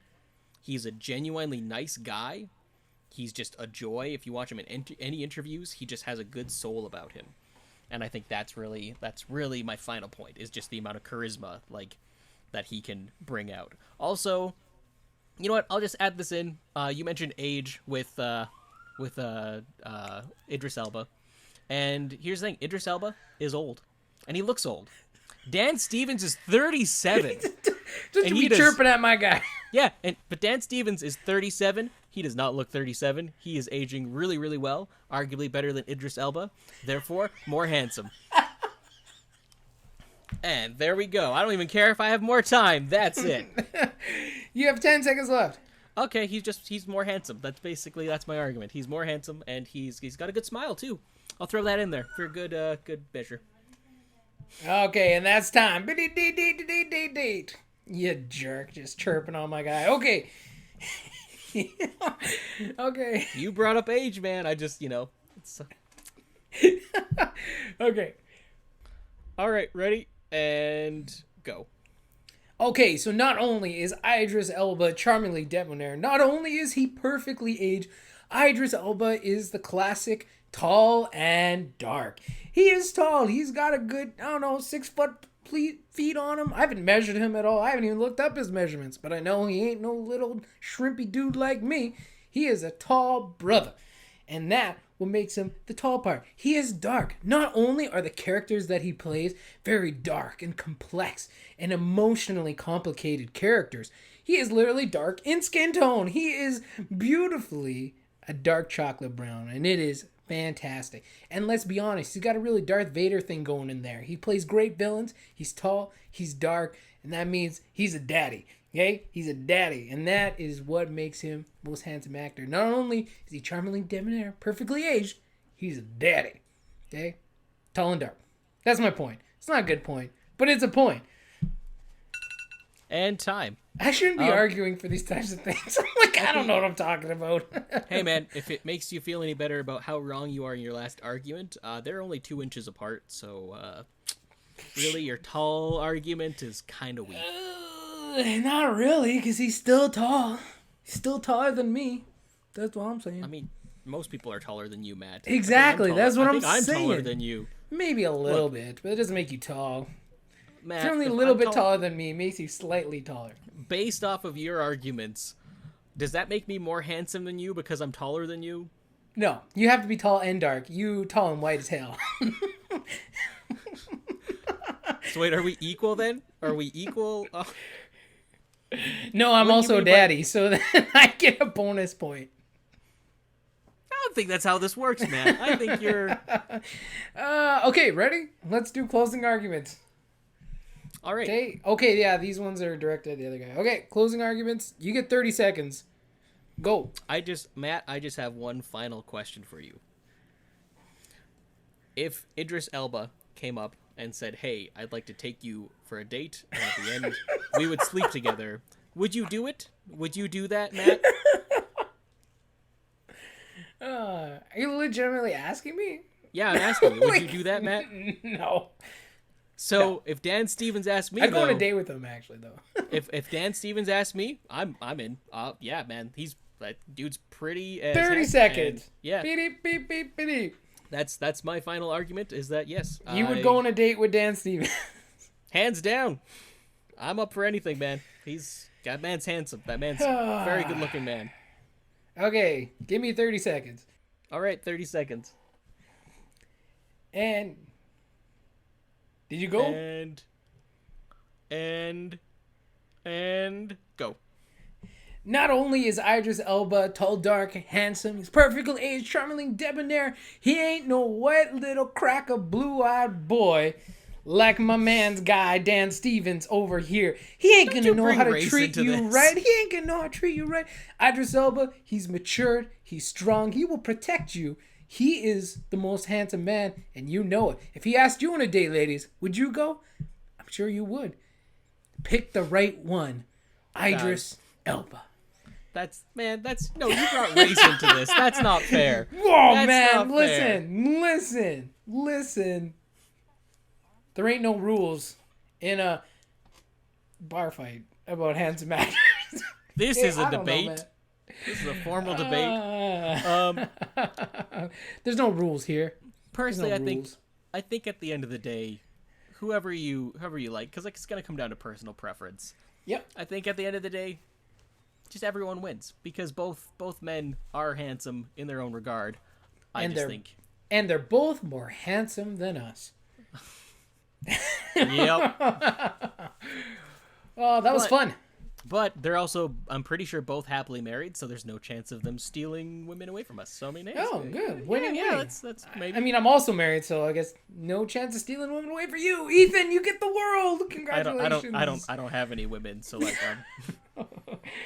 Well, moving on from that, that was on from that sad, depressing note. That was debate break. We promise we'll have more. We'll have more.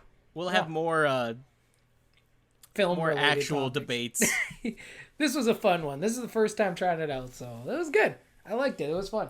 Did It was you a nice break. did either of us change each other's mind? No, not even in the a little slightest. bit. No, Not even a little bit. No, man, we're just no. we are in our camps. You man. gotta We are watch in The our Guest. camps. Watch The Guest, and just watch it, man, because he's good. He's a good actor. I think honestly, just as an actor, you're gonna appreciate him too. And honestly, Idris Elba, I really enjoy as well. He's great. He's fantastic. Both are great, and I think that's the main takeaway from this is just they're both enjoyable people. Whatever you think is the most handsome actor, Idris Elba or Dan Stevens, let us know down in the comment section below. What a great time. That was fun. All right, let's move on to part 2 of the worst films of 2015.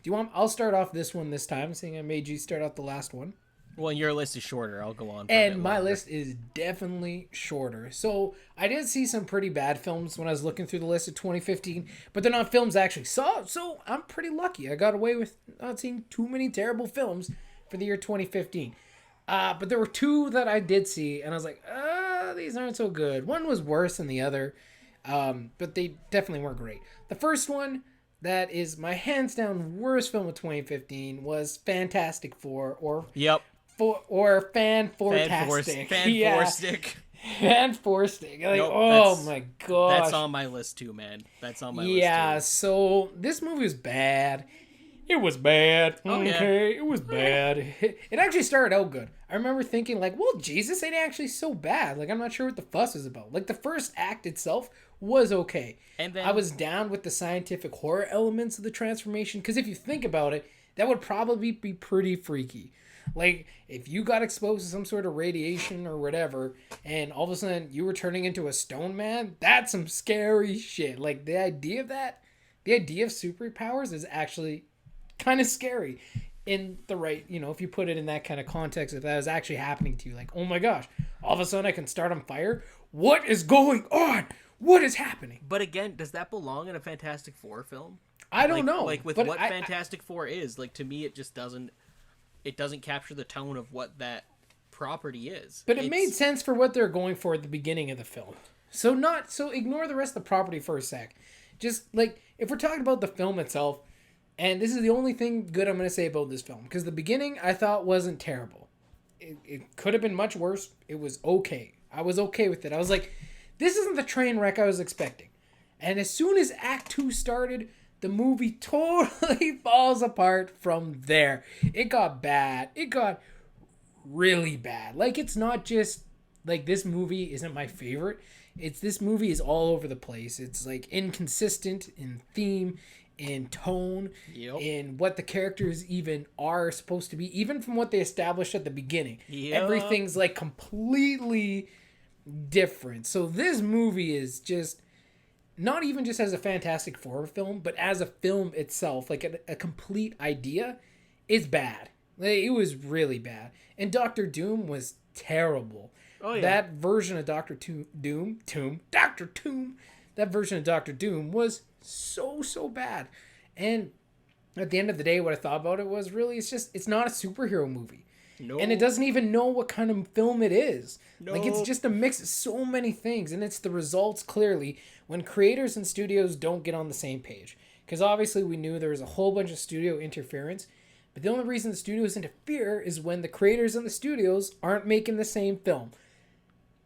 Like, creators and studios, as much as they agree or disagree, they need to get on the same page, and they need to work these things out. When they don't do that before things start shooting, before films start happening, you get things like Solo, where you're losing your directors halfway through a film. You get things like Fan-Four-Tastic, because, like, it doesn't know what it is. There's too many different influences. There's too many things going on. It's not even a complete idea of a film. I'm not even saying it's just like a bad superhero film. Like, it's as a film itself, as a message it's trying to convey, or an idea, or a theme, it is none of those things. It doesn't know what it is. It is a mess. Yep.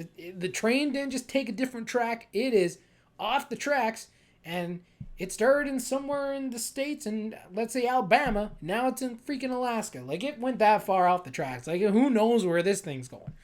So, yeah, it had potential. I liked the actors, but the film itself, just terrible. Just terrible. Dishonorable mentions. This was my second worst film. Was Vacation. I was expecting hopefully something closer to National Lampoon's Vacation, which is a classic. This one was not great. I mean, it wasn't the worst film ever, but it just wasn't good. And for me personally, Ed Helms doesn't do anything.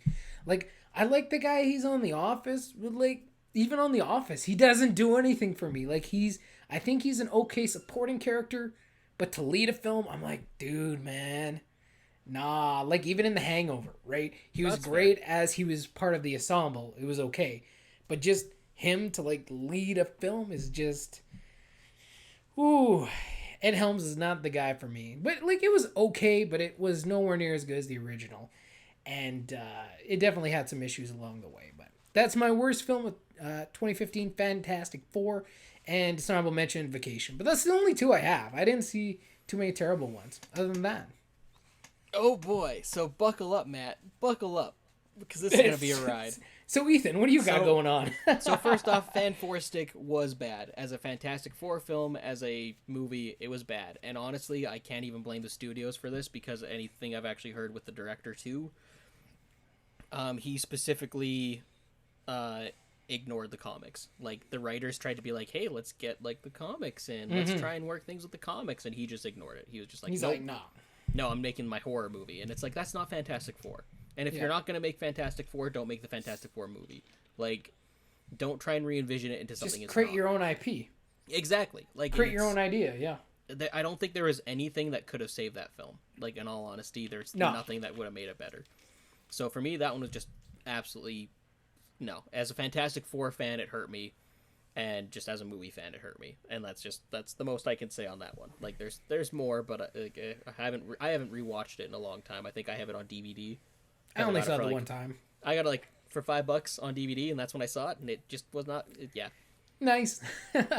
To address a couple that we've talked about before, Furious 7. So here's the thing: I'm not gonna knock it for anything to do with Paul Walker, because I think they handled it the best they could. Yeah, for sure. My context for Furious 7, I'd seen Fast and Furious, I'd seen Too Fast, Too Furious, and then half of Tokyo Drift. And then nothing until Furious 7. Oh, so you didn't see the ones before that? No, so like... 5 or 6, okay. View it from my perspective of the quality shift from Tokyo Drift to 7. It is the largest jump in like cheesy... weird, crazy stuff ever. What you're making, yeah. I was laughing the entire movie because I'm like, what's going on? What is this nonsense? What is happening? None of this makes sense. Yeah. I get that.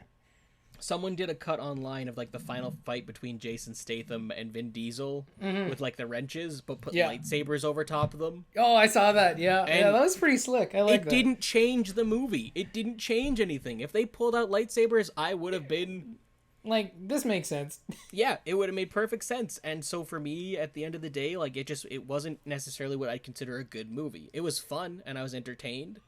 And that's and that's fine. That's your point of view, too. But if you're going to go from Tokyo Drift to 7, like, you're missing the build-up to that, right? Because they didn't just get all of a sudden more ridiculous. Like, they built and built and built to be... And, of course, as we keep going, they're going to get even more ridiculous. Well, now they have like, superheroes. That's the idea. They have superpowered beings in the last And one. I just saw an article that they were hinting, like, maybe they're going to space in the next one. Which, again, wouldn't surprise me. But this thing started, like, when you look at the original Fast and Furious and you look to where it is now, you're like, these aren't even...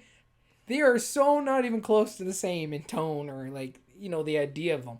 But if you watch them from one to the other, to the other, to the other, you see the gap, you know, slow build to that. Yeah. If you go from Tokyo Drift and jump right into 7, well, yeah, it's going to be pretty ridiculous. So I agree with you that it is ridiculous. I don't think that's necessarily a negative thing. And if you haven't seen the rest, I think that's going to contribute to the, you know, the jarringness. No, I'll admit that. But moving on to The Revenant, I think there's a really good hour-and-a-half action movie. And my roommate shares the sentiment. Like, we think that it could have really been cut down. And honestly, I don't think Leo deserved the Oscar for this film. I think it just happened that he was nominated this year, and that's when he got it. Because there are other films that he got before that he should have been nominated for, or should have won for. Yeah, like hands down. And so, like, so this film to me should have had a Academy Award a long time ago. It was okay. It wasn't as great as everyone says it is. I thought it was pretty well middle of the road. I had fun with it. I liked it. There was a lot of landscape shots that I really think could have been shaved off and cut down. Like, it was too long of a movie for me for the pacing and what it was and what the story was. It just dragged. It worked for me. I was with it the whole time. Like, for me, it didn't really drag. It wasn't a fast-paced movie, but it still had its own pacing, and it wasn't dragging to me. But that's just my side. So, I'm gonna get into some films that maybe you didn't see. You probably didn't see. Let's do it. So there's Pan. Yeah, did see that. It was a weird interpretation of Peter Pan because it kind of alluded to the fact that like people are getting stolen from like all over a bunch of different time periods. Yeah. Like, because like Captain Hook's a pirate, or not pirate. He's not a pirate. He's a cowboy. Okay. Like it makes no sense. The only cool thing they kind of did is like they instead of doing like the native approach to the Never people where it's like it's cowboys and Indians or it's pirates and Indians, what they did is they just made the natives to Neverland just people who are from Neverland, and it was like a multicultural mix of people. Yeah. And that was a cool concept that they did nothing with, and that was this movie. This movie was just a bunch of concepts that they introduced and did nothing with, and then they made Hook and Tiger Lily a couple, which was also weird. And, like, his name was Hook, but he didn't have a hook. Like, it just didn't make sense. Okay. It was not a good movie. And for some reason, Peter has magic fairy powers at the end because he's apparently half fairy. Okay, why not? It was weird. At that point, yeah. It was weird, and I did not like it. Then there's Terminator Genesis, which I didn't hate, but was not good. It was not a good Terminator film. And it could have just been a lot better. There were things I really liked about it. There's things I didn't really like about it. Didn't see it. The trailers threw me off right away. I was like, nah, I'm good. If you saw the trailer, you saw the movie because they just told you exactly what happened in it. So, like, okay, good. Yeah, you didn't miss anything. Pretty bad movie then. And then the big one I have a bit of a rant about is one that I didn't want to hate, and I don't want to hate, but I have to. Jupiter Ascending. Yeah, I didn't see that one either. So the problem with Jupiter Ascending, it's a cool concept. But it was poorly executed because, like, the Wachowski siblings came to Warner Brothers. Are like, hey, we have an idea for another trilogy. Mm-hmm. And they're like, great, except you can only have one movie. So then they took this trilogy and they condensed it into one movie. Why? And the plot moves too fast. There's so many things that are introduced that don't make sense and that just happen too quickly, and it's a mess of a movie, but you can see where the greatness could have been if they were given their trilogy. Well, I think, like, here's the thing. If someone says, here, I have 3 movies, and like, great, you can have one. I'd be like, okay, well, I'm going to either shop somewhere else, or I'm just going to make the first one in my trilogy, and that one, when that one does gangbusters, they're going to be like, we'll sign you for 2 more. Like, that's what George Lucas did, right? Like, he only got okayed for the first official, like, Star Wars film. He made that. It went gangbusters, which gave him more leverage and authority for the second 2 to follow. So, yeah, if you're in that situation, don't just try and cram 3 into one. Make one really good film and use it as leverage to, get the rest of your other 2 made. Because if it makes money, studios are companies, man. They want to make money. So if you can make the money, just do that then. Honestly, man, I kind of want you to watch it just because you can give your opinions on it. But yeah, I'll think about it. I wouldn't honestly. Yeah, I'll think about it. But that said, I wouldn't recommend it. That's the thing is I enjoyed it for what it was, but it wasn't good. Mm-hmm. But no, that's honestly, even with that said, and with me having a bit of a list of bad films or films I didn't like, the ones I did like outweigh it so much that I honestly forgot most of these films came out. Right. I forgot Fantastic Four came out that year. I forgot Pan existed. The Revenant I kind of just shuffled aside. Furious 7, same thing. And the only reason I've talked about Terminator Genesis recently was because Terminator Dark Fate came out this last year. Right, yeah. But I kind of forgot about these movies because, honestly, there are way better movies that came out in that year that are worth spending your time on.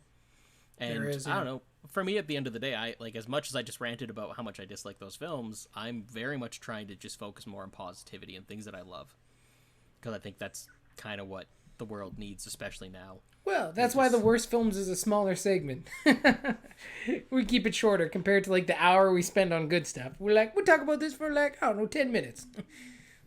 Give or take. I don't know. So, yeah, that's my thoughts. Yeah, so I think at the end of the day, we can both agree when it comes to, maybe not, I don't know. But 2015 was stacked. There were some really, really well-made films in 2015. And it did have its bad films, but I think the bad outweighed the good this year. Sometimes the the good outweighed the bad. Sorry. Yeah, I had it reversed. The good outweighed the bad this year. Sometimes it is the opposite, where more years have like worse films than good films, but I think 2015 was an overall pretty positive year. Even if there's some movies we don't agree which side of the list they should be on necessarily, it was a pretty good year. Yeah. Cool, I'm man. pretty content with it. Cool. So that's our best and worst films for 2015. Let's move on to our last and final segment of the day, the one we usually do first, but we decided to throw it to the end. What's our question of the day today, Ethan? It's a good question. That's a good question. The question of the day, Matt, is what is the question? The question of the day is, if you could pick a question of the day, what would it be? Yeah. That's the best question of the day. Those are the only good ones. You know what? I'm gonna just break it down pretty simple. And maybe I don't think we've talked about this yet. If you could pick one superhero to be, who would you be? One superhero to be? Ooh, yeah, that's a good question. Like, and I mean, like, you have their life. Like, I don't mean just their powers. Like, you are now. Oh, you are like their life. Yeah. Ooh, man, that is a good question. I think. Okay, so here, let me just break down my thought pattern for you really quick. Okay, instantly the first thing, everyone's like, Batman, I want to be Batman. But then it's like, but then my parents are dead, and that would suck. Like, I don't want my parents to be dead as a kid, so that's a bummer. So I don't really want to be Batman. Then I'm like, ooh, Tony Stark, because you're rich and you got the Iron Man suit. But then you're an alcoholic. But then, yeah, you're an alcoholic. You have a whole bunch of other problems there. So I was like, move away from Tony Stark, and I've landed on Thor. I think I'd want to be Thor. To have godlike powers, to live in Asgard, to have knowledge of, like, eternity, like life beyond Earth, of the galaxies, of the systems, of the realms, to have that knowledge and to have that power. And Mjolnir would be sweet. And especially, I love lightning and thunder. Like, for whatever reason, if I had a power to control lightning, I'd be so down. And he flies, and he's super strong. I'm Thor. I'd pick Thor. Hands down, man. Thor Odin's son. I'll have another! I can get behind that. Yeah. I'm down with Thor. And lightning powers, man. Just glowing eyeballs. You want to go? Let's do it. And of course, I'd have the Immigrant song playing all the time. Everywhere I walked around. Just I like this song. Constant playing. Yeah. You finish it and you're like, another. And then I'll have another. Replay. Yeah. That's who I'd go with. Thor. No, I like that answer. I think that works for you. What about you? See, here's where I'm conflicted. I have three that I think I would go to. Oh, no, I have 4. I have so many that I would go to, man. Like Nightcrawler from the X-Men, I think would be dope. Because, that'd be pretty slick. Number one, I'm fuzzy and blue. And, like, I can teleport. Yeah. That's and I have great acrobatics. Like, I mean, that's cool. But then there's, like, the discrimination of being a mutant. Yeah. So there's that. But, like, again, like, I think, I have other mutants to hang out with and friends to support me. And that would be nice. Spider-Man would be another go-to. I was going to say Spider-Man for you. The only downside to it is, like, Peter never wins. Oh, okay, yeah. Also, and but I mean, like, but that's also a valuable thing in life, is to realize, you still got to do what you need to do, even if you don't always win, right? Yeah. But it's knowing that you'd constantly be struggling, but at the same time, that's, again, to me, that's a valuable thing to have happen, is having that struggle, because that is what makes you a person. Spider-Man's full of good lessons. That's for sure. But on the flip side of that, though, Superman, I think, would be kind of cool, too. Because, like, everything goes great for Superman. Like, he has his struggles, but, like, he overcomes it always. Like, it's just... like, dude, he's Superman. Yeah, like, that's basically it. But then, it's kind of the Logan conundrum, too, because you're going to outlive... Like, you're Superman. You're going to outlive all your loved ones. True. You know you will. Well, that kind of bums me out. So maybe not Superman. And then there's Cap. Cap was another one that I debated about because, like, you know, he's pretty much the closest to a normal dude. He's just out of time. Just super strong, yeah. But again, all your loved ones are dead. And superheroes just have a really, like, raw deal. They kind of have a rough time, yeah. But, yeah, no, honestly, yeah, I'll cop out and I'll go with I'll go with Spider-Man. I'll say Spider-Man, yeah, because you know you get to swing from buildings, man. That's pretty cool. He has his moments. He has his moments where he does win, but like he does struggle. And I think that's, to me, that's what's more important though, is having that. Like I wouldn't want my life to be easy because of it. Yeah. I would want my life to be worth living, I guess. And I think that's the one where it's like nothing really comes easy to him, and that's something that I appreciate, and that's something that I think there's like even also even his when you costume say is just that, the best. like, well, yeah, his costume's pretty sweet, but there's more reward in the victory when you struggle for it, right? If someone gives you $1 million or you earn $1 million, well, you know, sure, you're gonna be hyped if you get $1 million, but if you've worked hard and earned that $1 million, you're gonna be even more hyped that you got there because you worked through it. You overcame the challenges that came with it. So I think, Spider-Man works. That's a good one. I'm also gonna be Spider-Man. No, I'm just kidding. I'm gonna stay as Thor. I love Thor. He also has his problems. There's different political issues in Asgard, I'm sure, and his dad probably is kind of a dick from time to time, I'm sure. Not like the MCU version is slightly different than, like, you know. When I look at everything that the other superheroes have gone through, including Thor, like Spider-Man's kind of like he's had it rough, but like he still had a pretty normal life going through. Like it gets weird at some points. Like he makes a deal with the devil to like save Aunt May, but he loses his marriage to MJ, and that's kind of weird. That's kind of strange. But then I think they end up back together anyway. But like it's a whole like it's. I don't know. But I think that's what makes him so relatable to so many people, though, right? Because he does have the challenges of a normal life. He's just Spider-Man on top of everything. Spider-Man wins. Peter Parker doesn't. Yeah. All the time. Sometimes there you go. Yeah. But yeah, no. But it's I don't know. I think Spidey would be fun. I'd have to move to a bigger city though, because like it'd be hard to swing around. Yeah, just a bit. Oh man, just like 2 buildings. Oh crap. Look, even going lamppost to lamppost, they're too far apart. Yeah, you wouldn't get enough swing. You would swing way too low. You would just totally be running on the ground all the time. Ah, it'd be kind of a pain. Animal Man would be kind of cool too. Yeah. There's so many that you could pick from that would be kind of like, yeah, no, that'd be cool, and you could actually like be a superhero and kind of lead a normal life. Dude, Ant-Man would be kind of cool, too. Like, shrinking down tiny and be like, yo, what's up, man? I'm out of here. No, I'd get stepped on. Nah, but you're so dense. You wouldn't actually get, you just... You'd be fine. Somehow. I'd mess it up somehow. Ethan's like, I'd screw it up. Yeah. Oh, man, no, that's good. Let us know, of course, what superhero would you be? Not an overly difficult question of the day, not a thinker, but, it's fun. Hey, sometimes we gotta have these lighter ones, fun. Man. Exactly. So let us know your question of the day down below. And that's pretty much it. I think that's it for our episode for today. We talked about the best and worst movies of 2015. Again, let us know what your guys' thoughts are on films from 2015 and our picks and your picks. Let us know. We had a really fun debate about the most handsome actor between Idris Elba and Dan Stevens. Let us know who wins the debate. Let us know. I feel like it's not going to be me, though. I didn't have very good points. But I think Idris Elba, man, he can talk for himself. So I don't really need to support him because we just already know he's the most handsome. So my points don't really matter towards that. I think Dan Stevens is underappreciated. I think he needs some more love. Either way, let us know who wins that debate. And if you have a better pick, most handsome actor, let us know down below. And that's pretty much it. We're going to wrap it up here today. I'm stuffed. That was a good discussion. You had a good time? That was fun. Yeah, it was a good time. It's good to come back after a week off, and I think it was a good way to get back into things, man. Yeah, we just had a lot of fun. A great time. Anyway, that's it for us.